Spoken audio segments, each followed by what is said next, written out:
Dari video sebelumnya kita udah membahas sedikit mengenai rational value dan sudah paham bahwa rational value itu menghasilkan kepercayaan secara logis.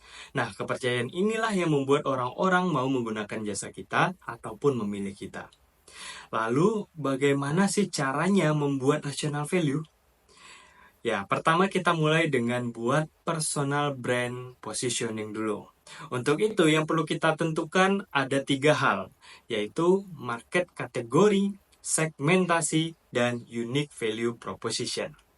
Nah, nantinya dari personal brand positioning ini, kamu akan lebih mudah untuk menentukan atau ngebuat tagline slogan kamu. Kita akan coba dengan analogi memancing ikan, agar teman-teman lebih paham nih. Kalau teman-teman mau mancing, pertama kali yang teman-teman siapkan apa? Ayo. Oke, pertama kita tentukan dulu segmentasinya. Kita mau mancing ikan apa? Ikan nila misalnya. Nah, tentu sewaktu mau memancing ikan nila di tempat kita mancing itu juga ada pemancing lain yang memancing ikan yang sama atau mungkin ikan yang berbeda. Atau market kategorinya juga sudah ada pemancing lain, yaitu kita sebut dengan kompetitor. Akan sulit dan butuh waktu serta biaya yang cukup besar kalau kita mencoba untuk melawan kompetitor yang lebih dulu memancing di kolam tersebut tentunya. Karena mereka pasti sudah lebih tahu dan banyak trial errornya di segmen itu. Untuk mengurangi resiko, kita bisa mulai dengan memilih segmen yang lebih spesifik, yang masih sedikit yang mengincar ikannya, atau bahkan mungkin belum ada pemancing lainnya. Nah, misalnya saat pemancing lain incar ikan nila yang besar, kita coba incar ikan nila yang lebih kecil, atau bahkan masih bibitnya mungkin, untuk menjadi target kita. Contohnya mungkin segmen pembicara, workshop public speaking, sudah sangat banyak yang main.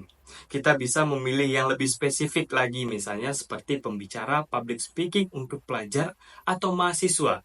Atau bahkan bisa lebih spesifik lagi, pembicara public speaking untuk mahasiswa yang ingin jadi penyiar radio. Selanjutnya, setelah tahu segmen spesifik tadi, kita harus tentukan di mana untuk memancingnya. Di kolam kah? Atau di sungai? Atau bahkan mungkin di lautan?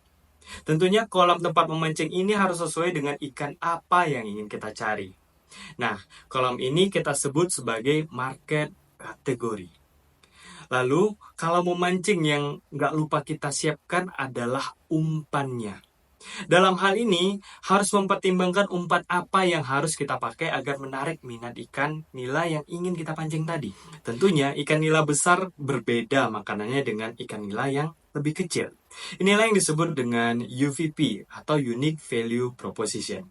Teman-teman pasti bertanya bagaimana cara membuat keunikan personal branding kita itu? Nah, untuk merumuskannya ada 2 hal yang harus diperhatikan. Pertama, umpan kita harus lebih baik daripada pemancing lain.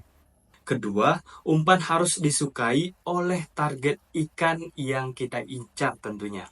Dalam hal ini adalah target audiens kita tadi. Nah, bagaimana? Apakah teman-teman sudah paham mengenai rational value?